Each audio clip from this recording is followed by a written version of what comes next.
Olá, gente.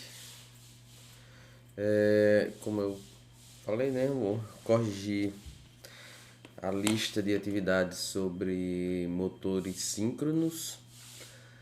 Como cada lista é diferente uma da outra, então eu peguei uma ordem aleatória e aí peguei a primeira atividade, né? A zero. E aí peguei a maioria das questões delas, mas teve algumas que estavam cortadas aí pro corte aqui não ficar fatiado, digamos assim. Aí eu peguei de outra atividade, aí vai ter número repetido, por exemplo. Pode ser que nesse índice aqui tenha duas questões 1, mas vão ser questões diferentes e eu vou responder todas as 8 questões que tinham na atividade, beleza? Então vamos começar com a primeira aqui, que é dessa atividade, claro, né?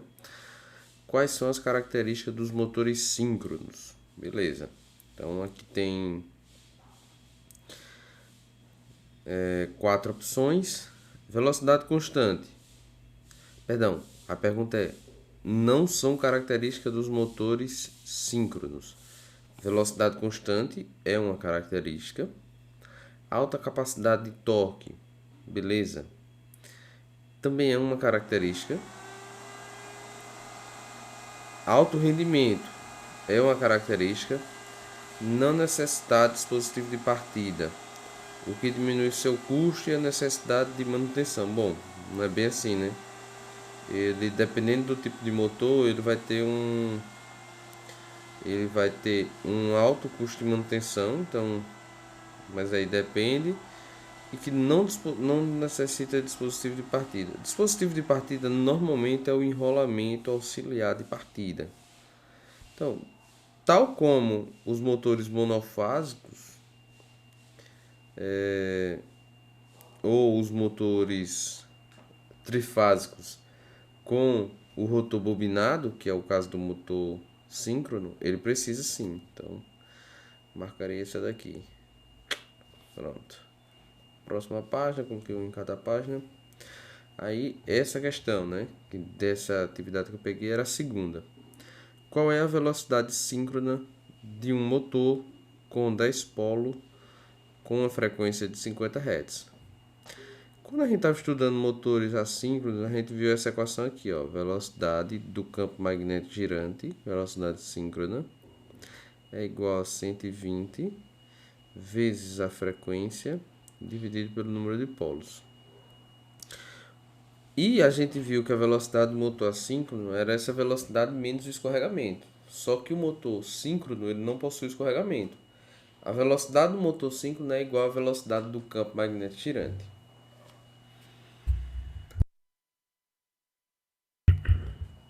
Bom, então nesse caso é só a gente usar essa equação aqui.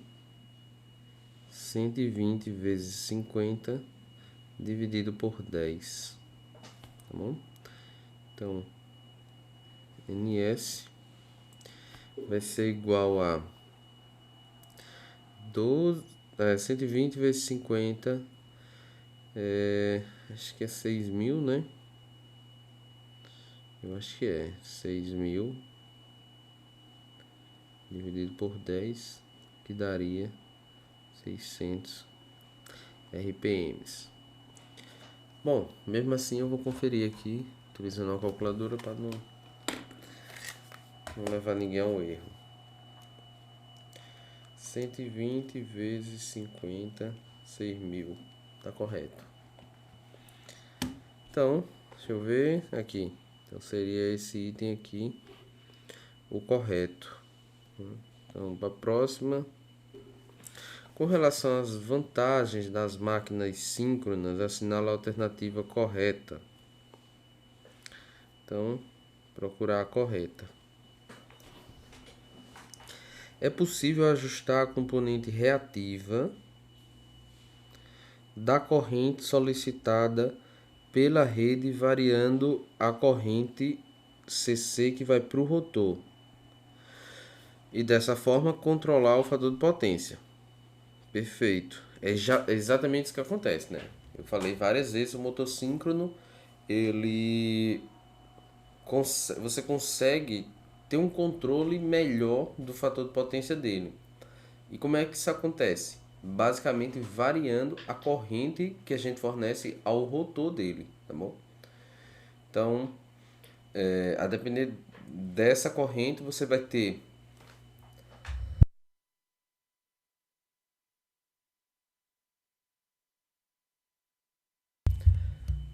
ter uma componente reativa, né, do triângulo de potência daquele motor, maior ou menor, né? E necessariamente quanto menor, melhor, certo? Então é assim que a gente faz. Então, já marcaria essa, mas vamos ver se as demais tem alguma coisa errada, né? Pode ser que mais alguma esteja correta. Devido ao baixo custo inicial. Pô, não. Baixo custo inicial, não. Então essa tá errada. Baixo custo inicial. A gente sabe que a principal desvantagem do motor síncrono é o custo elevado de aquisição. São máquinas indicadas para utilizações abaixo de 50 HP. Não tem muita nexo não. E pelo, ele falha pelo pressuposto devido ao baixo custo inicial. Não.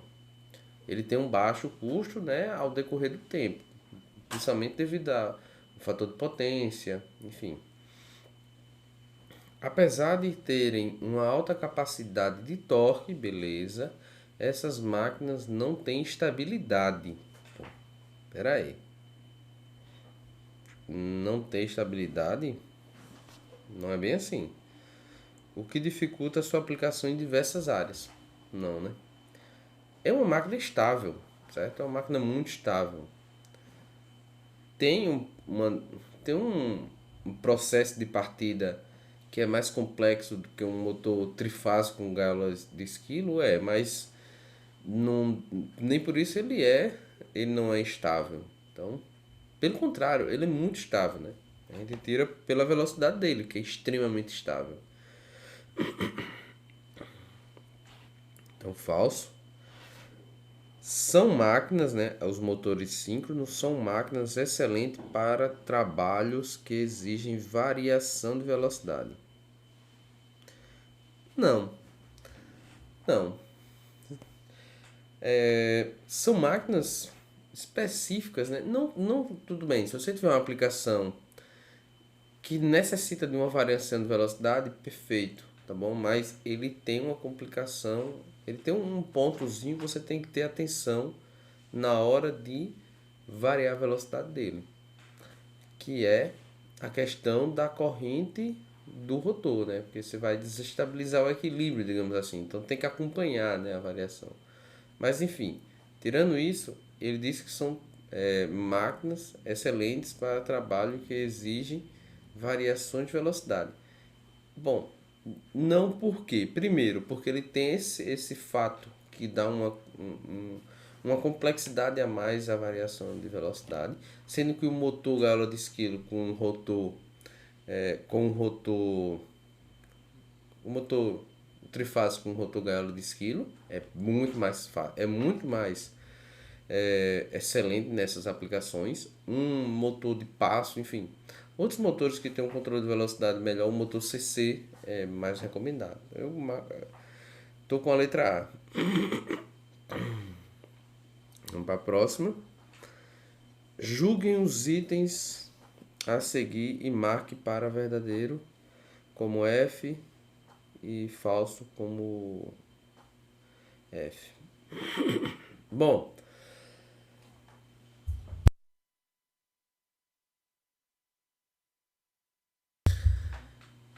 ficou um pouco alterado, não foi o primeiro, lamento, peço desculpa. Porque, não sei, botei correto, deu enter, mas ele não pegou não o softwarezinho. Mas não importa não, começa aqui, ó. Esse é o primeiro e aí vai. Vamos lá, o primeiro, vamos ver se é falso ou verdadeiro. O princípio de funcionamento de um motor síncrono é complexo. O princípio de funcionamento do motor síncrono é complexo.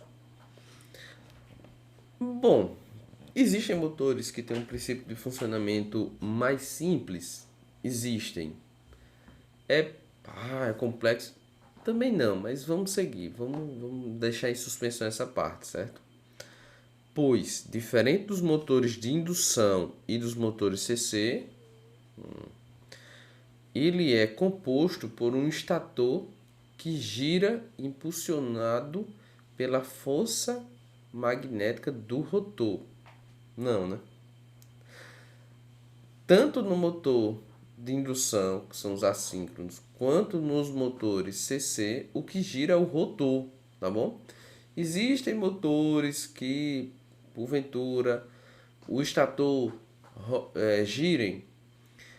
Cara, numa aplicação real, é muito raro você encontrar um tipo de motor desse. Primeiro a gente tem que ter ciência que tipo de motores são dos mais variados possíveis. Então tem motor, deve ter algum motor que o estator gira e o rotor está lá preso, né? Assim como tem gerador que o rotor é preso, o estator gira. Gira não, perdão. O rotor é que gira, mas a indução é tanto no rotor quanto no estator. Enfim, só que não é uma coisa casual. Eu marcaria falso por isso, porque ele, primeiramente, ele não é diferente dos motores CC e motor de indução. Principalmente o motor de indução, ele é muito semelhante, né? E, e no final, né? Esse estator girar e o rotor tá parado, eu acredito que seja falso, é o contrário. O motor síncrono tem excitação simples. Ou seja, apenas o estator é ligado a uma fonte. Não, também não. Lembrando, o estator é ligado a uma fonte de corrente alternada e o rotor é ligado a uma fonte de corrente contínua, que fornece a energia, a corrente necessária para gerar o campo magnético capaz de, enfim, de tentar acompanhar o campo do estator. Então, não, é uma máquina de excitação dupla ou complexa, ou enfim, múltiplas. Não que se dá. Então é falso por isso. Motores síncronos são máquinas de dupla excitação. Pronto, show. Até aqui tá perfeito. Porque eles têm uma alimentação para o rotor, CC, e uma alimentação para o estator, CA. Perfeito, certo? A sequência correta das respostas para o item a seguir são: letra A, verdadeiro, verdadeiro, não, primeiro e segundo é falso. Primeiro, na letra B, primeiro e segundo falso, último verdadeiro, correto. Simples assim. Vamos para a próxima questão.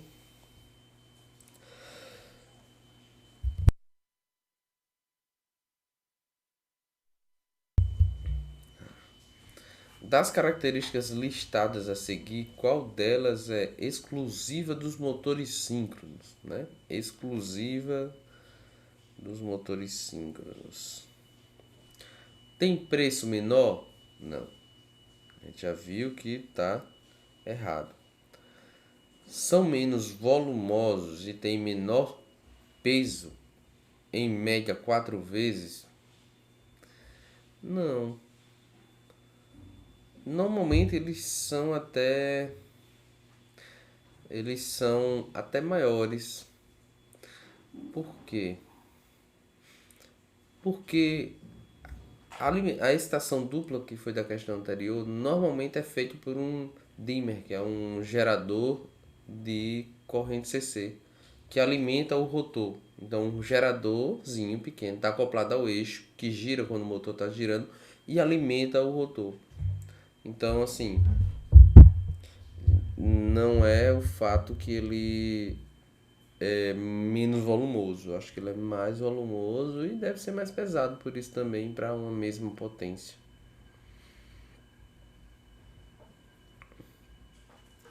Podem ser encontrados em uma ampla faixa de potência, tipicamente 1/8 a 100 CV.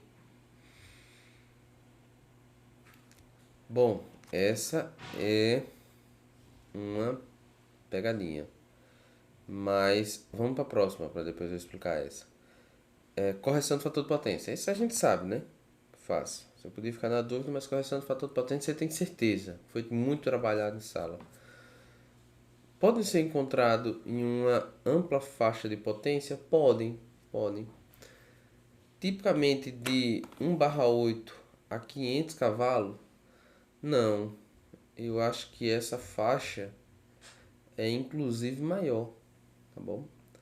Então, quando ele se não tivesse mais nada, se tivesse assim, pode ser encontrado em uma ampla faixa de potência? Pode perfeitamente. Mas é quando ele coloca tipicamente de 1/8, né? A 500 CV, aí ele falha, né? Eu acho que essa faixa é maior ainda. Então ele falha aqui. Acho não, eu sei. No material tinha, né? Inclusive. Vamos descer. Os motores síncronos recebem esse nome pois. Bom, os motores síncronos recebem esse nome porque o rotor está girando em sincronismo com o campo magnético girante. É a mesma velocidade, né? Aí vamos ver as alternativas. Esses motores são Esses motores só conseguem gerar torque em uma velocidade definida. Em qualquer outra velocidade, o torque médio é zero. Beleza, isso pode ser até verdade, tá bom? Mas não é por isso que eles recebem o nome de motores simples. Senão, acho que eles receberiam o nome de motor de torque médio zero. Sei lá. Não seria por isso, né? Então, não produzem torque na velocidade síncrona. Aí não, ele produz sim torque na velocidade síncrona. Ele tem um torque, assim, considerado médio, né? Em outras velocidades, uma velocidade que não seja síncrona.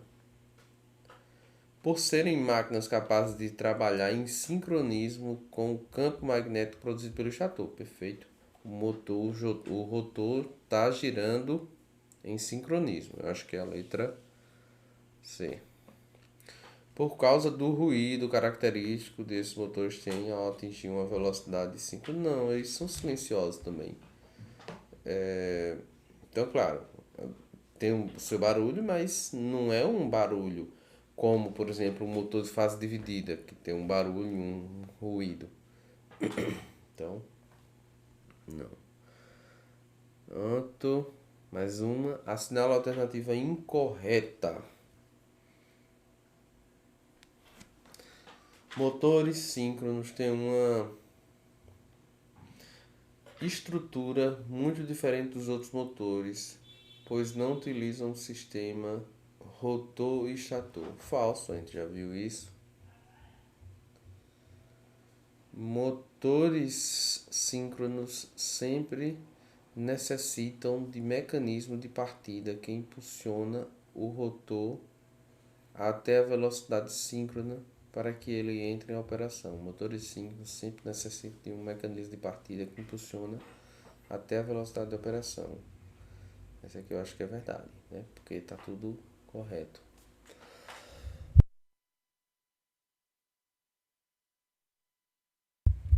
Motores síncronos são máquinas de excitação.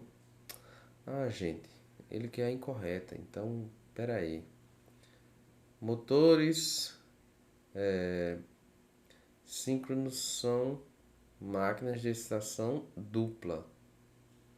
Verdade. Deixa eu botar essa aqui. Motores síncronos têm uma estrutura muito diferente dos outros motores.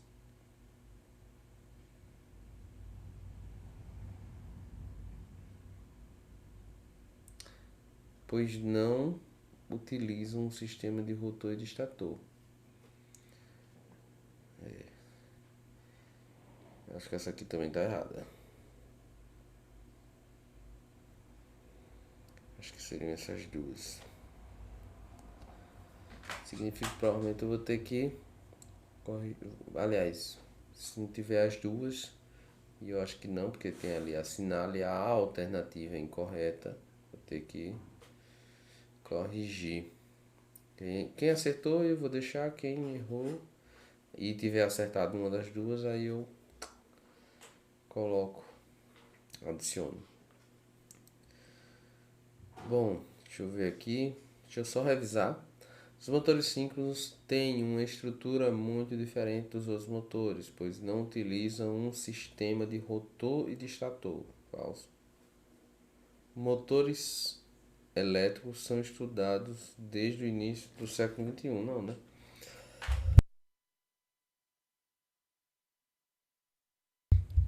Se eu não me engano, é desde o século XVIII. Ou XIX, perdão, 1819, né? Desde o século XIX. Ou seja, acho que não. Vamos pra frente. Qualquer coisa eu atualizo vocês em sala. Pronto. Um motor de potência ativa. Conectado à rede. Beleza. Um motor de potência ativa.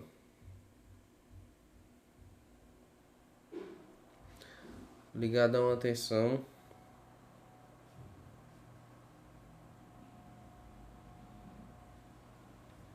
Qual é a potência aparente? E a corrente?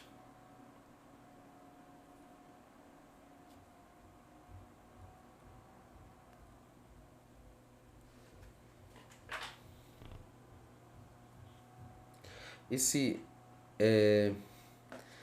RMS no I tá errado, tá RSM, RMS. É a corrente e a tensão eficaz, né? Desse motor, dado que o fator de potência e o fator de potência 0,92. Beleza.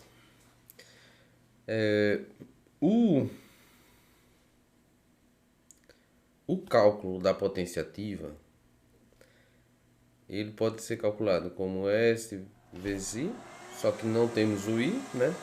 Só que dá para calcular utilizando outra fórmula, que é P é igual a S vezes o fator de potência. Lembrando que o fator de potência é igual a 0,92, né?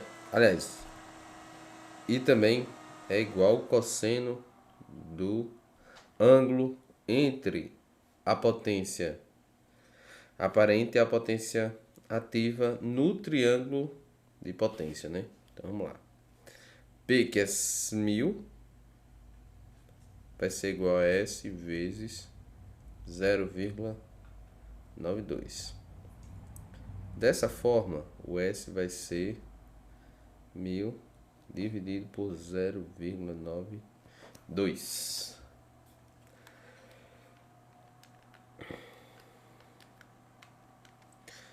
Ou seja, o S é igual a 1086,96 VA. Bom, por aqui seria essa, né? Letra A. Mas vamos checar se a corrente é 5, certo? Como eu falei, ó, S é igual a V vezes I, então seria S 1086,96 igual a V vezes I. Dessa forma, o I vai ser 1086,96 dividido por 220, que vai dar 4,94. Então, arredondando, né, aproximadamente seria a letra A. Acho que essa é a última questão. Bom, aí fica só, né, qualquer dúvida envia lá pelo Google Sala de Aula. E fica só a pendência dessa atividade aqui, que eu vou fazer a correção, né? Vou verificar prova por prova, quem marcou o quê e se o que marcou, por exemplo, se o que está certo lá é essa daqui, a letra D, e a pessoa marcou a letra A e não teve nota, aí eu vou adicionar essa nota, dois pontos. Se a pessoa marcou, por exemplo, a letra B aqui, que não necessariamente é a letra B da sua atividade. E aí não tem o que adicionar, né? Então tem gente que vai ganhar 2 pontos e tem gente que vai continuar como está. Mesmo acertando, né? Porque quem já acertou a que tiver correta, eu não sei se é a letra D ou a letra A, aí já vai ter ganho a pontuação. Então não vou adicionar mais, tá bom? Isso satisfaz, né? A pessoa estava procurando uma questão falsa, a pessoa possivelmente deve ter encontrado duas e marcou a que achou que estava mais falsa, sei lá, marcou uma das duas, provavelmente, certo? Se você marcou a letra B ou a letra C, provavelmente você não lembrou, enfim, dos conteúdos de aula e dos materiais. Então, é isso. Muito obrigado e até a próxima.